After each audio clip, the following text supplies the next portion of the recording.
आदाब, मैं हूँ वसतुल्लाह ख़ान और मेरे साथ हैं ज़ूम पे शाहज़ेब जीलानी। आज जुमा है, आपकी कॉल्स का दिन है। आप कॉल्स कीजिए, नंबर आपको पता है। हम सब्र के साथ सुनेंगे और जहाँ जहाँ बोलने की ज़रूरत हुई कुछ अपनी राय भी देंगे आपको। शाहज़ेब, कल हमने आधा प्रोग्राम जो अफवाहें उड़ रही थी खान साहब के बारे में कि जी वो कहाँ हैं कहाँ नहीं हैं, उन पे किया। तो आज उम्मीद थी कि कुछ ना कुछ रास्ता निकल आएगा, लेकिन नहीं हुआ। जो उनकी बहन है अलीमा ख़ान, उन्होंने फिर इस्लामाबाद हाई कोर्ट से रुजू किया और कहा कि जी तौहीन अदालत हुई है, सुप्रिटेंडेंट को बुला के कहें क्यों ऐसा कर रहा है। वो 4 नवंबर के बाद से ना किसी वकील से मुलाकात हुई है, ना किसी अहले खाना से मुलाकात की इजाज़त हुई है। जो केपी के वज़ीर आला हैं आफरीदी साहब, 8 दफ़ा वो कोशिश कर चुके हैं जी। कल पूरी रात वो धरने पे बैठे रहे। उनके साथ वो जो महमूद ख़ान अचकज़ई हैं वो भी आए हुए थे, लेकिन कुछ नहीं हुआ। बल्कि अब जो तेवर हैं हुकूमत के वो बड़े मज़ेदार हैं। मसलन वज़ीर इत्तलात हैं अता तारड़ साहब, उन्होंने एक नई दुरफुंतनी, हालांकि अदालत का मसला है, अदालत का और जेल का, लेकिन तारड़ साहब जो हैं उन्होंने कहा है कि एक सज़ा याफ्ता मुजरिम से KPK के चीफ मिनिस्टर की जानिब से मुलाकात का पे इसरार, ये जो मुतालबा है ये गैर कानूनी है, अदालत में मसला है। और ये राय जो है इनकी है अता तारड़ साहब की। और फिर आगे फरमाते हैं कि इस बाबत PTI के एक ख़ातून सियासतदान ने, अब पता नहीं कौन है वो ख़ातून सियासतदान ने पाकिस्तान को बदनाम करने के लिए पाकिस्तान दुश्मन अकाउंट्स और इंडियन मीडिया पे नामुनासिब मुहिम चलवाई है।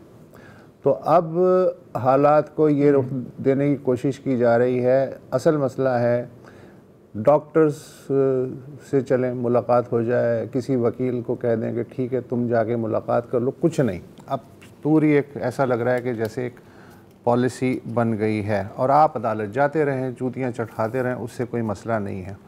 और मज़ीद ये कि जो इनके साहबजादे हैं खान साहब के, कासिम ख़ान, आज उन्होंने मीडिया से कोई बात की और उन्होंने अब बैनुल-अक़वामी बिरादरी से कहा है कि भाई साहब मेरे वालिद की सलामती जो है उसका ज़रा कंफर्म करके हमें भी बताएं कि क्या हालात हैं। तो ये देग पके जा रही है, लेकिन चूल्हे की जो आग है वो धीमी करने पे आमादा नहीं है जो ये कर सकते हैं। ये हालात हो गए हैं, मतलब कॉन्फिडेंस लेवल चेक और हमने ये देखा है कि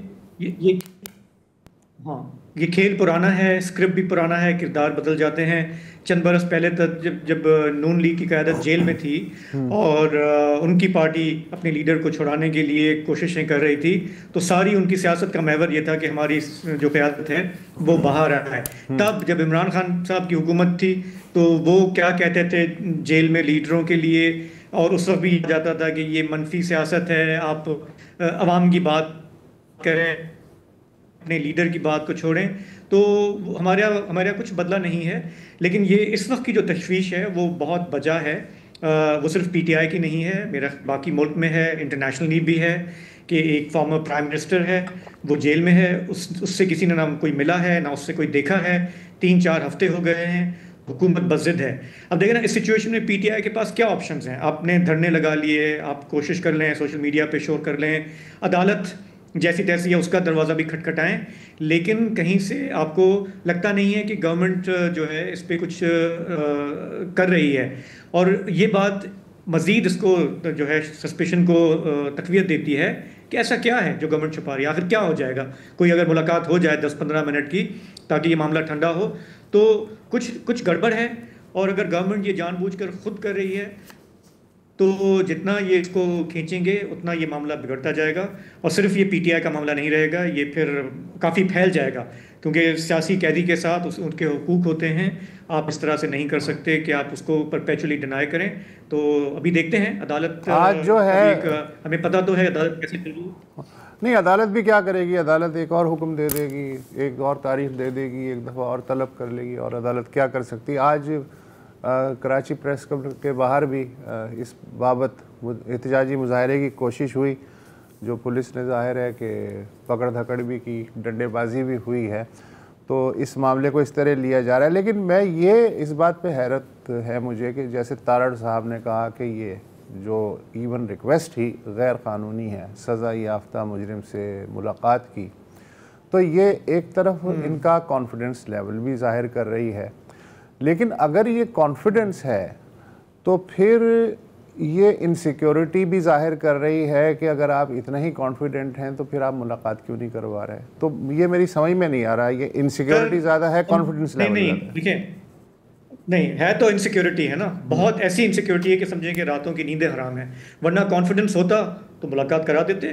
वो अगर इनको ये वाकई यकीन होता कि हम मजबूत हैं, 2/3 मेजॉरिटी है, फील्ड मार्शल साहब भी हमारे साथ हैं, अदलिया हमारे साथ है, मीडिया हमारे साथ है, हम वाकई पाकिस्तान को इकोनॉमिकली डेवलप कर रहे हैं, उड़ान की तलिए पाकिस्तान, अगर वाकई इसमें यकीन रखते तो एक इमरान खान की उनको बहुत ज़्यादा परवाह की ज़रूरत नहीं थी। द फैक्ट इज़ कि ये सब लोग डरे हुए हैं कि वो बंदा जो जेल में बैठा है, अगर उसको जब भी थोड़ी सी बोलने की आज़ादी होती है या पैर रखने की जगह मिलती है, वो इनको फिर खा जाएगा। ये वो खौफ है जो बहुत सारे हमारे सिविल मिलिट्री हुक्मरानों को इस वक्त यकजा किए हुए है। कॉमन उनका जो एक डर है वो इमरान खान है। तो ये जो इस वक्त जो बात चल रही है, 3-4 हफ्ते से मुलाकात नहीं करने दी जा रही, ये एक डीप इनसिक्योरिटी को ज़ाया करती है। और भले आप रोज़ आके मीडिया पे बयान दें कि हमने ये कर दिया, हमने वो कर दिया, हमने बाई इलेक्शन जीत लिया वगैरह वगैरह, हकीकत तो कोई भी उसको नहीं मान रहा। और जितना ये आप इसको घसीटेंगे, मामले को उलझाते जाएंगे, तो उतना उससे गवर्नमेंट की अपनी इनसिक्योरिटी ज़्यादा ज़ाहिर होती है। लेट्स सी कि कल परसों तक होपफुली कुछ मामला हो जाए। मोहम्मद असलम हैं साउथ वज़ीरिस्तान से, पहले कॉलर आए हैं। जी असलम साहब। अस्सलाम वालेकुम मुस्तफा खान भाई, आप और जिलानी साहब दोनों को सलाम पेश करता हूँ। वालेकुम सलाम। मुस्तफा खान भाई, मुझे सिर्फ 2 मिनट का टाइम दीजिए आप। जी जी सर, मैं ये कहना चाहता हूँ कि ये जो द इकोनॉमिस्ट की रिपोर्ट आई थी पिछले हफ्ते, जी सर, सारे चैनल पर, मतलब तेमरा के जितने भी चैनल है उस पर तो बुशरा बीबी की तस्वीर और इमरान खान की जो पिक्चर उस पर पाबंदी आए थे। तो फिर ये मीडिया से मैं ये गिला करता हूँ कि आप लोगों ने फिर उसकी तस्वीर की और नशर की, मतलब तो उन पे पाबंदी है। दूसरी बात ये है कि ये जो मतलब जमीन पेश हुई है, इसमें ना प्रेस की आज़ादी है इस मुल्क में, ना अदालतों की आज़ादी है, और आज तक मतलब सहाफ़ी बरादरी से कोई मतलब ना कोई धरना, ना कोई एहतजाज हमने सुना है। सर मेरा आप लोगों से ये मुतालबा है कि इन दोनों बातों पर आप मतलब कुछ ना कुछ करिए। नहीं तो जो आप बता रहे हैं वही वैसा ही है। अब मजीद हम अपनी क्या राय दें इस पे? सर ये जो है ना, मतलब पेमरा पर तो उनकी पिक्चर पर मुकम्मल पाबंदी थी सर। अभी उनकी मतलब आज कोई अच्छाई की बात हो तो आप नहीं नशर करते हैं, जब उनकी मतलब इंसल्ट की बात हो, मतलब उनकी तस्वीर जो थी वो तो आप पर और पेमरा के सारे चैनल पर मतलब उन पर बैन थी कि नहीं, मतलब उनकी तस्वीर मीडिया पे नहीं आना चाहिए। तो फिर वो तस्वीर ये जितने भी चैनल है उन्होंने कौन सी तस्वीर, किस तस्वीर की बात कर रहे हैं? बीबी की। कौन सी तस्वीर? बुशरा बीबी की जो पिक्चर है, मतलब उनको पेमरा की जानब से पाबंदी है, मतलब जितने भी चैनल है, जान न्यूज है जी, वही बात मैं कह रहा हूँ सर। तो आपके ख्याल में वो दिखानी चाहिए थी? नहीं, वो नहीं दिखानी चाहिए थी सर। उनकी इंसल्ट एक हुई थी इसमें, जब उनकी अच्छाई की बात हो, मतलब ये हम किस तरह को में सर। नहीं, ये तो हो सकता है इकोनॉमिस्ट में छपी हो, फिर सोशल मीडिया पे अच्छी खासी चली है, तो हम आपका बाकी पॉइंट्स नहीं समझ पा रहे। नहीं सर, वो तो सही है कि इकोनॉमिस्ट में तो छपी थी, लेकिन हमें तो ये नहीं। अच्छा ठीक है, चलें, आपकी एक राय है, बहरहाल ठीक है। मोहम्मद अकील हैं कराची से। अस्सलाम वालेकुम सर। वालेकुम सलाम। सर जी, आप ही का इंट्रो लेते हुए बात चलते हैं कि जैसे सर आपने बहुत अच्छे इंट्रो में कहा कि ये जो मामला चल रहे हैं, थोड़ी सी आवाज अगर बुलंद कर लें अकील साहब तो बड़ी। अच्छा, मैं ये कह रहा था जो आपने इंट्रो में आज दिया है, इंट्रो को हम लेते हुए चलते हैं कि आपने कहा कि इमरान खान को नहीं मिलाया जा रहा, कुछ नहीं। आपने जो 27वीं 28वीं और आईनी तरमीम बनाई है उसमें राइट्स जो होते हैं, तो आपकी कानून की वायलेशन तो आप गवर्नमेंट खुद कर रही है, फिर आप आइन क्यों बना रहे हैं 27वीं 28वीं? यानी आपने पहले भी आइन में हुआ था, 2 सूबों में इंतखाबात नहीं कराए थे, उसके बाद कुछ नहीं, भाई हमारी मर्जी है, ठीक है। आप मुल्क में फिर आप कानून को लफ्ज हटा देना, आइन का लफ्ज हटा देना इस सिस्टम से सर। फिर हम और आप कहें कि भाई हमारी जिसकी लाठी होगी उसी की भैंस चला करेगी, भाई ये कानून है। अब जो भी XYZ हुकूमत में आया करेगा, जिसकी कस्टडी होगी वो ऐसे चलाएगा मुल्क। एक दूसरा मैं कह रहा था सर, हमारे अभी आपने देखा कि मैं अलिफ नून पुराना प्रोग्राम टीवी पर देख रहा था, उसमें तक चीनी जो है ना स्मगलिंग होती थी, स्टोर की जाती। आज यानी 40 साल बाद भी आज वही है।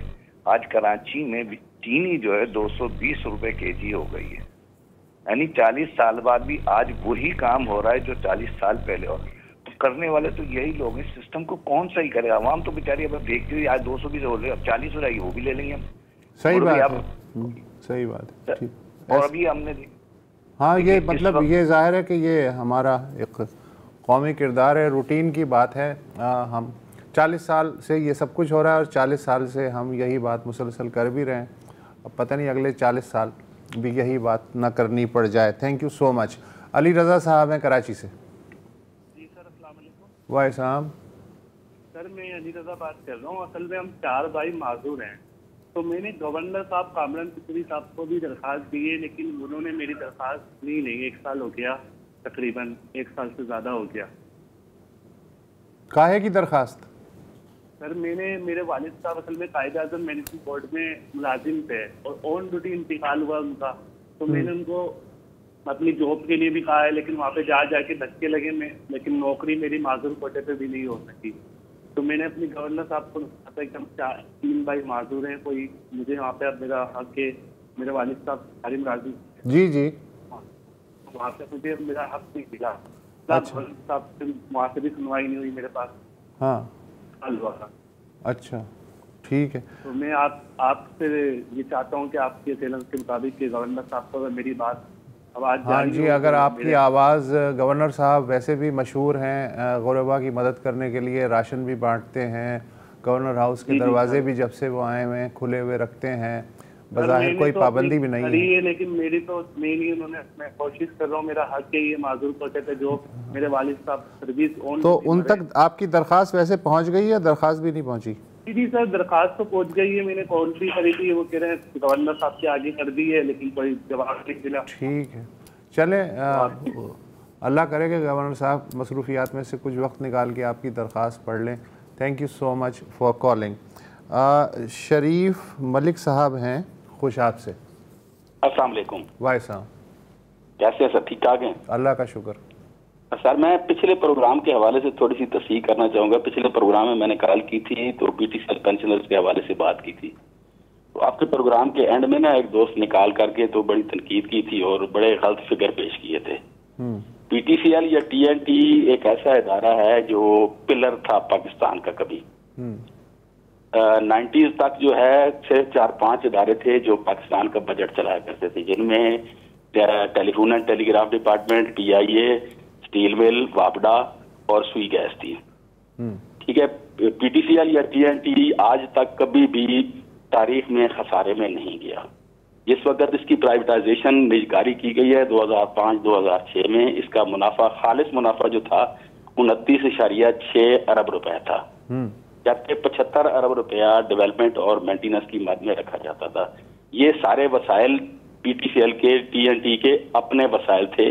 कभी भी इन्होंने अपने लिए package, bail out package government से 1 रुपया भी नहीं मांगा। हुकूमत को दिए ही हैं, कभी लिए नहीं है। दूसरी बात, पेंशन के हवाले से उन्होंने गलत बात कही है कि ये लोग जो है इनकी फैमिलियों को क्यों पाला जाए। भाई, गुजारिश ये है कि हमने 32-33 साल इस महकमे को दिए हैं। जब मैं भर्ती होकर आया था तो उस वक्त 40% जो था पाकिस्तान। शरीफ मलिक साहब, अगर मुझे पेंशन नहीं देनी है आपको तो फिर मैं ये बातें ना करूं तो फिर बताएं कौन सी बातें करूं? वो आपकी बात ठीक है, लेकिन हम अपना मौक़िफ़ तो पेश कर सकते हैं ना कि हमने कुछ गलत नहीं किया। अगर ये इदारे अभी भी जो इदारे खसारे में थे उनको उनकी प्राइवेटाइजेशन क्यों नहीं की गई? जो इदारा सबसे मुनाफा बख्श इदारा था, प्राइवेटाइजेशन इसी इदारे की गई और हमें बाकायदा असेंबली से कानून पास किया गया कि आपकी टर्म एंड कंडीशन प्रोटेक्टेड हैं, आपके कवानीन वही रहेंगे, आपको पेंशन दी जाएगी। हम अभी तक पिछले 15-16 साल से अदालतों में फिर रहे हैं पेंशनों के लिए। अभी सुप्रीम कोर्ट से हमारी एक जजमेंट आई है लेकिन उस पर भी अमल दरामद नहीं हो रहा। गुजारिश ये है कि पेंशन जो है ये कोई खैरात नहीं है। हम 32-33 साल अपनी पे का एक खास हिस्सा गवर्नमेंट को कंट्रीब्यूट करते हैं। ठीक है, हमारा पैसा होता है जो गवर्नमेंट के पास पड़ा होता है, गवर्नमेंट उस लेकिन आप ये बात किसे सुनाना चाह रहे हैं? रियासत को, किसी इदारे को जिनके खिलाफ मुकदमा है उन्हें, कोर्ट को, किसे सुनाना चाह रहे हैं और किसको नहीं सुना चुके अब तक आप? सर जिनके खिलाफ हमारा मुकदमा है मैं उनको भी सुनाना चाह रहा हूँ। जिस दोस्त ने कॉल करके जो पेंशनर्स पे तनकीद करते हैं मैं उनको बता रहा हूँ कि खुदा के वास्ते यार समझने की कोशिश करो, ये हमारा ही पैसा है। ठीक है। और हम ये आपकी जो कॉल है आपने तो अभी की है, लेकिन कोई एक हफ्ता ऐसा नहीं जाता पिछले 10 साल से ज़रा हटके हो रहा है कि इस तरह की कॉल्स ना आ रही हों। 10 साल तो हमें सुनते हुए हो गए, उससे पिछले 10 साल से आपका ये मसला चल रहा है, तो 20 साल तो वैसे ही हो गए हैं। आपके दलाइल अपनी जगह, लेकिन अगर मैंने अपने कान बंद कर लिए हैं और मैं आपका भला नहीं करना चाह रहा तो कोई क्या बिगाड़ लेगा इस सरजमीन में। Thank you so much for sharing your pain. Anyways एक वक्फा ले लें। ज़रा हटके में हम आपकी कॉल से रहे हैं। अब्दुर्रहमान साहब हैं कराची से। अस्सलाम वालेकुम। वालेकुम सलाम जनाब। मैं बात ये कर रहा हूँ कि देखिए कि जो है ना, ये जो इलेक्शन होने से पहले ही ये तय हो जाता है कि हम ये पार्टी ला रहे हैं और इतनी सीटें लाएंगे और ये कुछ करेंगे और इनको ये सजाएं मिलेंगी। और इनकी चंद गिनती की सीटें थी और इन लोगों ने जिनसे मार खा रहे हैं पार्टियां, उन्हीं के जरिए फिर आ जाते हैं।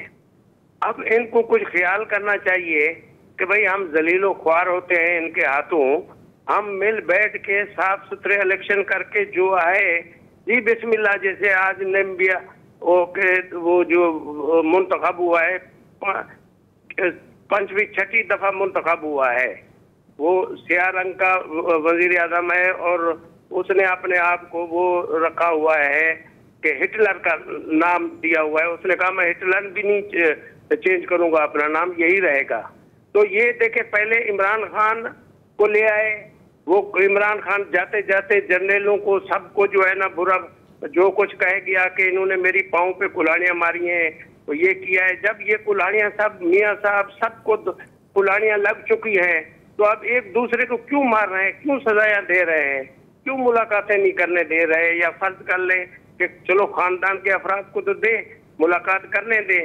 ये जुल्म ज्यादती आपस में क्यों कर रहे हैं? फकत कुर्सी की खातिर, माल की खातिर, अयाशियों की खातिर, दौरों की खातिर कितना पैसा लुटा रहे हैं, जो कुछ कर रहे हैं। आज तक कोई आदमी सामने नहीं आ सकता भुट्टो को छोड़ के कि मैं साफ सुथरा हूँ, बेनजीर को छोड़ के, जिन्होंने कौम और मुल्क का नाम बुलंद करके इस दुनिया से चले गए।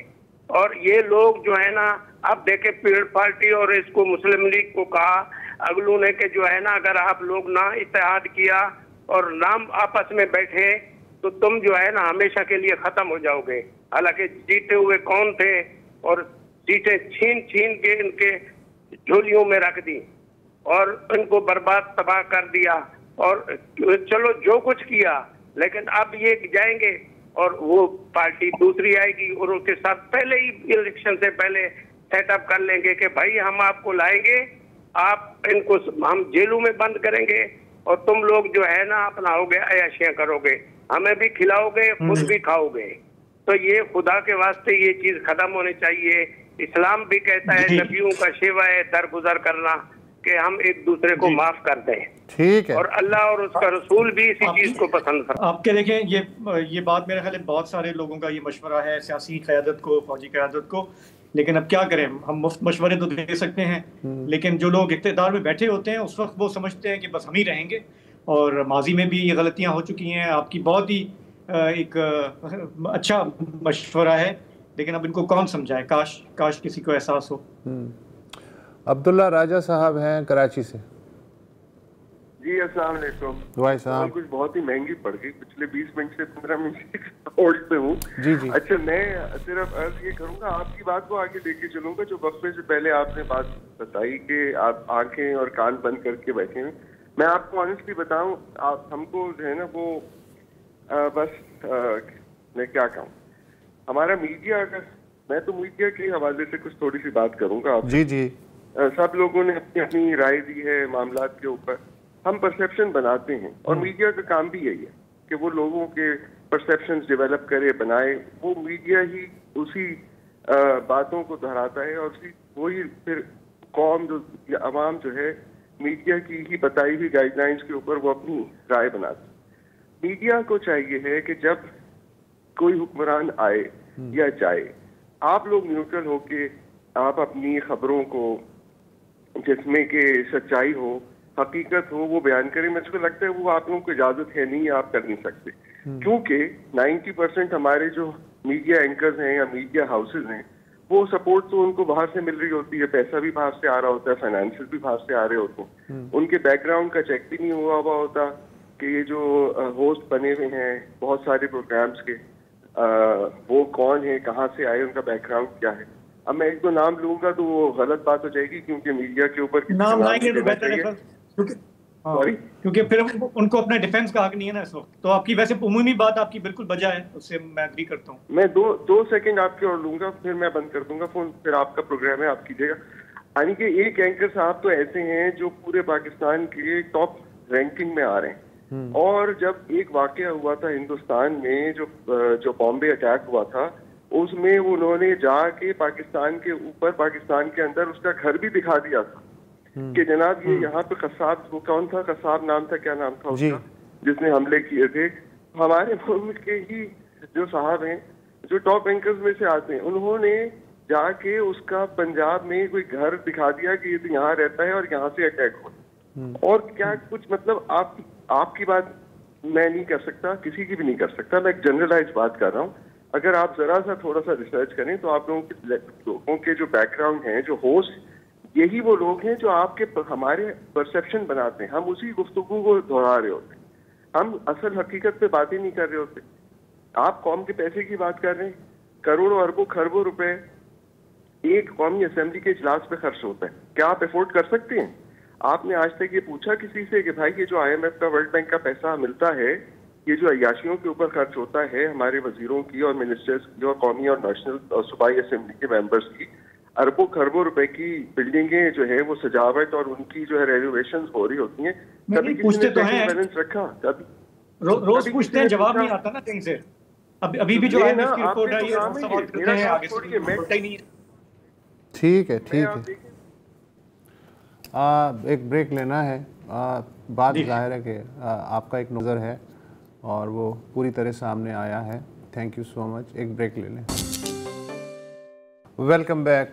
नईम एजाज साहब हैं कराची से। जी जनाब। अस्सलाम वालेकुम। आप दोनों को अस्सलाम वालेकुम भाई साहब। अच्छा, मैंने एक तो लास्ट टाइम भी एक कॉल की थी जिसमें आपने कहा था आप 67.9% सच बोलते हैं, तो थोड़ा सा आपने यहाँ कसमापुरसी से काम लिया। मेरी उम्मीद इससे कहीं ज़्यादा है कि आप लोग इससे कहीं ज़्यादा सच बोलते हैं और मैं रेगुलर देखता हूँ, तो बहरहाल ये तो एक पुरानी बात थी। अच्छा, आज के मौजू से मैं ये बताऊं कि जैसे हम PTI के लिए और पॉलिटिकल पार्टियों के लिए जो बात करते हैं, बड़ी लंबी लंबी डिबेट करते हैं, तो दो पार्टियों को तो कम से कम सालों से जानते हैं जो रिपीट हो गई, ठीक है। तीसरी पार्टी हमारी आ गई PTI, तो इसका भी जो 4 साल की हुकूमत रही, तो क्यों, क्या ऐसा कर लिया इन्होंने, या इन्होंने ऐसी कौन सी ऐसी चीज कर ली है। मैं कह रहा हूं इन तीनों पार्टियों को मिला के आप हुकूमत दे दें, ये क्या महंगाई कम कर लेंगे तीनों मिलके? मुझे क्या सहूलत देंगे ये? और यहाँ पे मैं कह रहा हूँ ना, अगर हम सोने के पहाड़ भी इस मुल्क में आ जाए ना, तो यकीन करें ये सब मिलके खत्म कर देंगे। गरीब को कोई फायदा नहीं होगा, क्योंकि करप्शन नहीं रोकते ये लोग। करप्शन तो रोकें, करप्शन तो रोकें। अभी पिछले दिनों चीनी का एक छोटा सा स्कैंडल हुआ, उस पे बताया गया कि अगर चीनी पे 1 रुपया बढ़ जाए तो 2 अरब रुपए का फायदा होता है, ठीक है। और इन्होंने 90-100 रुपए से लेके 160-70 रुपए तक ले गए। तो मेरे ख्याल से तो अगले पूरे इलेक्शन के पैसे निकल गए जो इनमें बाद में तकसीम होंगे। तो मुझे ऐसा लगता है कि चीनी का स्कैंडल आधे इलेक्शन तो इन्हें पूरे कर देता है, पैसा पूरा कर देता है। तो कहने का मकसद है कहीं ये करप्शन तो रोकें सर, कहीं करप्शन तो रोकें। और मेरा आप दोनों से एक सवाल है, फिर इसके बाद मैं एंड करूंगा अपनी बात। प्रोस्टिट्यूशन हमारे यहाँ ना बहुत बड़ा गुनाह है, मजहब ने भी कहा है। अल्कोहल पीना भी बहुत बड़ा गुनाह है, लेकिन वो अलल ऐलान कर रहे हैं।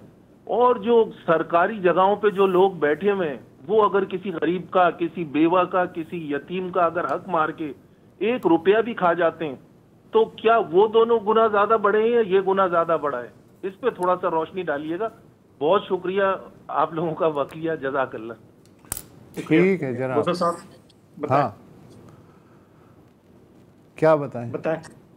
वो देखिए, है तो रिटोरिकल सवाल है कि कौन सा गुनाह ज्यादा बड़ा है। ज़ाहिर में मेरा तो अपना ये ख्याल है गुनाह तो भाई गुनाह ही है, बड़ा और छोटा क्या होता है?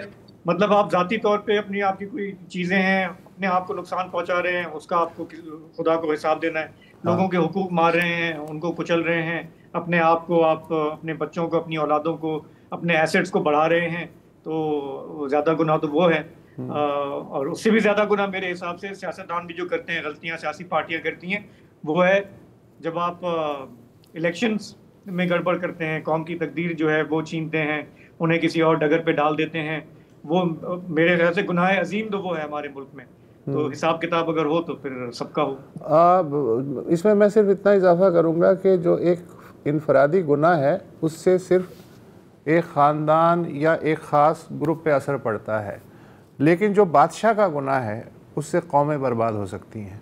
बस इतनी सी बात है। इकबाल जीवानी साहब हैं कराची से। अस्सलाम वालेकुम। वालेकुम। सर मैंने तकरीबन दो तीन हफ्ते पहले नंबर प्लेट के बारे में जिक्र किया था जी, ये अजरक वाली नंबर प्लेट के लिए जी। तो मतलब अल्हम्दुलिल्लाह नंबर प्लेट मिल गई, आपके प्रोग्राम के तवज्जुह से मेरा काम हो गया।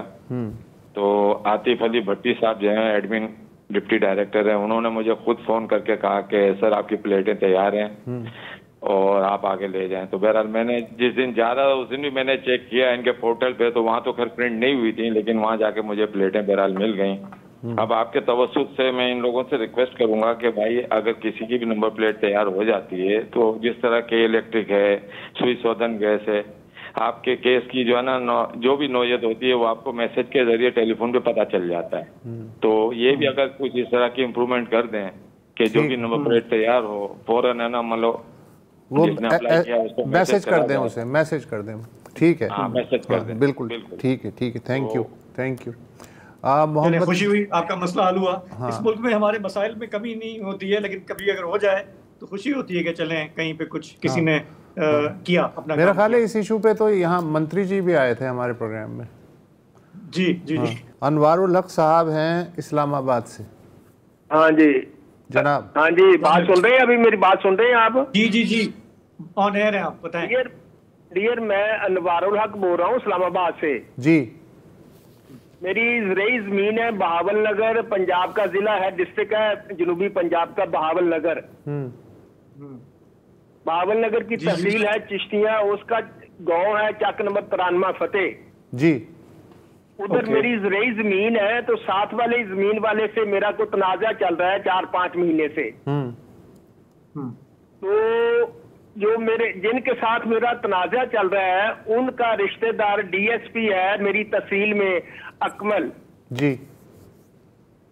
तो वो उसके होते हुए मुझे ना इंसाफ की उम्मीद नहीं है। मैंने 2-3 एप्लीकेशनें दी हैं डीपीओ बहावल नगर हाफिज कामरान साहब को। तो मेरी मरियम नवाज से अपील है कि डीपीओ साहब मेरी कंप्लेन के ऊपर एक्शन नहीं कर रहे। मैंने कहा है कि डीपीओ साहब से 2 दफा मैंने रिक्वेस्ट की है कि मेरे मुखालफिन का डीएसपी अकमल तहसील चिश्तिया का इंचार्ज है, उनकी सरपरस्ती में मेरे मुखालफिन बदमाशी कर रहे हैं मेरी जमीन के साथ वाली जमीन वाले। तो मैंने डीपीओ बहावल नगर हाफिज कामरान को 2 दफा एप्लीकेशन। तो अब आप जो है चीफ मिनिस्टर को रिक्वेस्ट कर रहे हैं, आप चीफ मिनिस्टर को रिक्वेस्ट कर रहे हैं कि इस मामले में मुदाखलत करके ये जो कानूनी कार्रवाई है इसको यकीनी बनाए, यही कह रहे हैं ना आप? हाँ, ये कानूनी ठीक है। अगर कोई लाहौर, हाँ आपने डिटेल ऑलरेडी बता दी, अब वो रिपीट करने से नहीं है, वही डिटेल है। तो अगर कोई लाहौर में सुना हो चीफ मिनिस्टर सेक्रेटेरिएट में, तो इस आवाज़ समेत जो है वो इस आवाज़ पे कान धरे, इसलिए कि पंजाब में इस वक्त हुकूमत जो है गवर्नेंस बज़ाहिर बहुत बेहतर होने का दावा कर रही है, तो इनका मसला भी देख लिया जाए। एक वक्फा ले लें। Welcome back. मोहम्मद जावेद साहब हैं फैसलाबाद से। जी भाई। Hello hello. अस्सलाम वालेकुम। भाई साहब जी। जी सर, क्या हाल है? ठीक ठाक है जी बिल्कुल। वक्त कम है, बात शुरू कर दें। सर, आपका प्रोग्राम बहुत मुस्बत है जी, और बहुत ज़्यादा बेहतरीन मालूमात का जरिए आपका प्रोग्राम, और जो आप इस प्रोग्राम में मालूमात शामिल करते हैं और जो राय देते हैं वो बहुत ज़्यादा इंस्पायरिंग है। थैंक यू सर, मसला ये है कि पंजाब में जो काम हो रहा है वो सिर्फ और सिर्फ कंप्यूटर की हद तक हो रहा है और गरीब लोगों के लिए कुछ भी नहीं है इसमें। अच्छा। गरीब लोग हैं कुछ नहीं है। ये जो इमदादें मिल रही हैं, ये जो भी मामलात हो रहे हैं, जब हर घर में बिजली का बिल जा सकता है तो गरीब लोगों को इमदाद क्यों नहीं पहुंच सकती? तो आपसे गुजारिश है कि इस मामले में कुछ हुकूमती सतह पर कोई आवाज उठाएं, ये मामला जो है गरीबों नहीं तक जाए। कौन सी इमदाद? ये सैलाब ज़दगान की इमदाद किसकी, क्या बात कर रहे हैं आप? सर, बात इस मामले में हो रही है ना कि जो ये आज का प्लॉट्स वगैरह मकान वगैरह बनाकर दे रहे हैं, जो रेंट पे रहते हैं गरीब लोग जो हम जैसे हैं, उनके लिए कोई मामला नहीं है, कुछ भी हुकूमती पॉलिसी नहीं है हमारे लिए।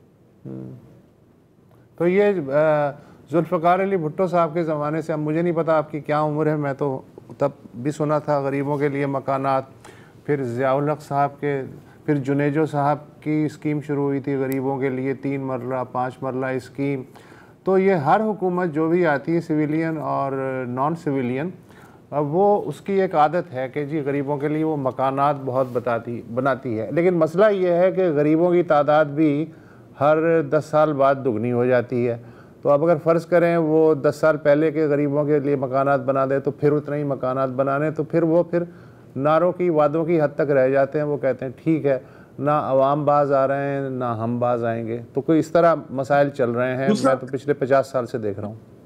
दूसरा ये भी है ना, मुसद साहब कह रहे हैं, या तो इन्होंने किसी चीज के लिए अप्लाई किया हो, गवर्नमेंट की कोई स्कीम हो, इनको ना मिला हो, तो फिर तो शिकायत बनती है।